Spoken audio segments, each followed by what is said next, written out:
So, hey guys, Chauzu here, and yeah, this is my nav level 218 playthrough against Treasure Map Perospero. So yeah, obviously this Treasure Map was pretty horrible if you didn't have the new Carrot and Wonder legend or any of the other new Sulong legends, but since I did have both cat and dog, this was a pretty good Treasure Map, and I'm going to show after this run like how many resources I've been able to accumulate, and if you think about it from that perspective, this has been by far the best treasure map I've ever played. I might make a video about this in the future, about the fact that treasure map keeps getting buffed, but the buffs it's getting are basically for people like me who farm very hard and can get just more and more resources from it, while the people who struggle to go to 10 million don't really see that much from the buffs, but that's for another time, I think. The biggest negative about this treasure map is the placement of the bento. The way I play, I only have a shot at the bento like at most 2 times every 5 maps, so very low chance of getting it. Since each of those runs is only like 24% chance that you even hit the bento, so I've not hit the bento many times in total. So yeah, that means I've spent a lot of games, surely over 100 games just on refills. So that's bad, but yeah, it's more than made up for with all of the resources I've got. As for the bosses, I'm basically using the same specials against both, which is pretty nice since that reduces the chances of failure. It's basically just using cat and dog to get 2.5 times attack and orb boost both stages. I also use Carrot and Wanda just for higher captain ability, and in terms of the main boss getting through resilience. And yeah, for this particular boss I actually used the Peckhams to get that chain lock. So yeah, it's kind of funny because Peckhams is the obviously better unit but compared with him and Pedro. But for this treasure map, Pedro is really good, I must admit that. And I do look forward to making some meme teams with Pedro. He does have some unique quirks, like his ability to also give an attack and orb boost if you have a bomb slot, which is super random, but does have some cool potential, I think. But yeah, this playthrough is pretty much the same as the one I did previously.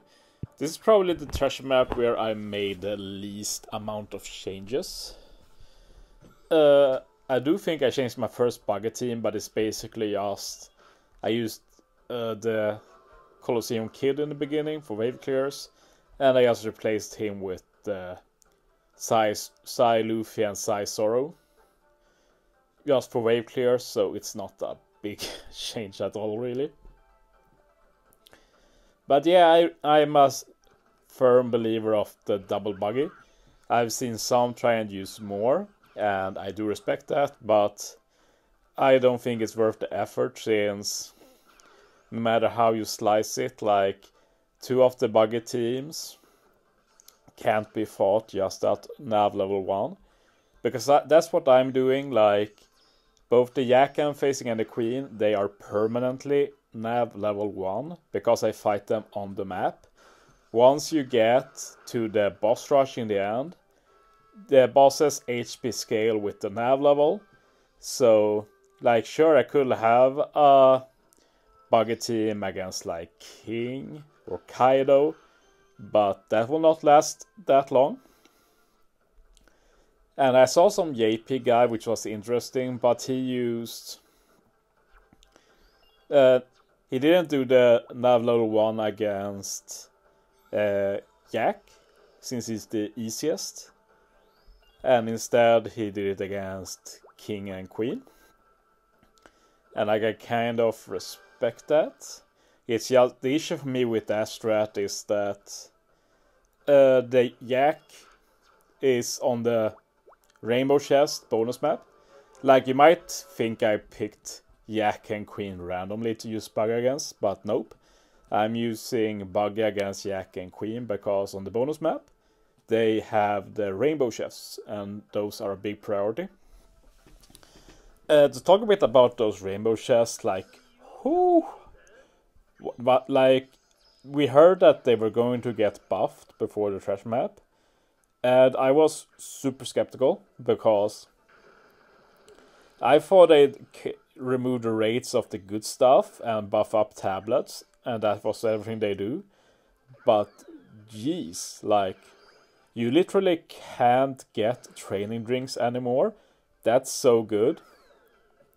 Sadly, you can't get middle limit breaks either, so that sounds like a nerf, but it's actually not a nerf, because you can't either get the jewels that are pretty much worthless to get, and the rates to get treasure map tickets are a lot higher than usual, and like getting a 1000 treasure map ticket drop is worth at least twice as much as getting like one of those 5 middle limit break materials that we got in the past. So I'm not sad at all that they're gone. And like, as for tablets, sure, like, we were lucky this time that the tablets were good, but that's not always the case. So in the future it might be so that how hard you play the treasure map depends on the tablets you can get, because it's not that fun when like the only thing you want is the treasure map tickets. So I can probably see that, because as you see with my resources, like, there won't be many more treasure maps needed to be farmed hard before I can basically chill with treasure map. Like, I can just get enough limit breaks to like offset anything I spend and still have thousands of limit break extra. So that will be pretty cool. But yeah, probably a few months left until we get to that point. But yeah, I'm on a very steady upwards pattern when it comes to the amount of limit breaker materials I have, which is a very cool new feeling. And yeah, the buffs we got these treasure maps just speed up the process once we get even more resources than before. It's so dumb. This team is also basically the same. I just added Odin special to do even more damage, and I can auto battle and kill consistently, and I love when you can do that on the treasure map. I did plan to use Kuma against this fight, but sadly I forgot about the barriers that stopped it, so I got pretty sad about that. It would have been cool to use Kuma in a fight. But yeah, that's one of the few fights where I have quite a few boosted units as well. These two, kind of, I guess. But yeah, I'm also pretty happy with how this team worked out. I know some will watch this and be like, oh, really got such a buff thanks to Luffy Crew, but the fun thing is that it didn't really matter on this team. Like, if you follow me, you know this is not the first time I use V3 Relic in Treasure Map. He's super good in Treasure Map. And like on this team, I only have one non-fighter, so if it was a normal team, Relic would still have worked, so yeah, I don't buy into the Relic hype at all. I think he's the same unit now he was a year ago. It's just that people have started to realize that he's actually pretty good. Kizaru for some color affinity. I used Yak the stage before just to stop the chain lock. And yeah, just need to auto battle. The Discord does have a new feature to make suggestions, since we do have the community manager hanging out in the Discord, and she does an active job at giving input to the dev team about what we think. And one thing I suggested, like, it doesn't matter who suggests this, but I think it's a good idea. It's about auto battle. I'd love if auto battle was guaranteed greats, since yeah, it just removes the RNG and it doesn't make auto battle better than playing normally. It will also open up a cool possibility against, like, if you face Great Barrier while using, say, Sunisha or Oriaxon or any other easy perfect chip. You can basically just auto battle to get through the Great Barrier, and then you can turn it off mid-turn and play normally. So yeah, will be a cool added tactical element as well. Sometimes it's actually good to make use of auto battle in battle, like if you're guaranteed to do enough damage and the only way to lose is if you do a dumb miss or a slip up, like auto battle just guarantees the win. But yeah, as said, I set up basically the same way here. And on the final stage here, you do get decreased chains. You'd think I'll try and use Pekons, but I realized that I do so much damage that it's not needed. Like, if I kept going like a bit more, I might start struggling a bit with damage, but then I can start hit with Tashigi too. Like, just add some support for guaranteed matching orb for the units, so no problem.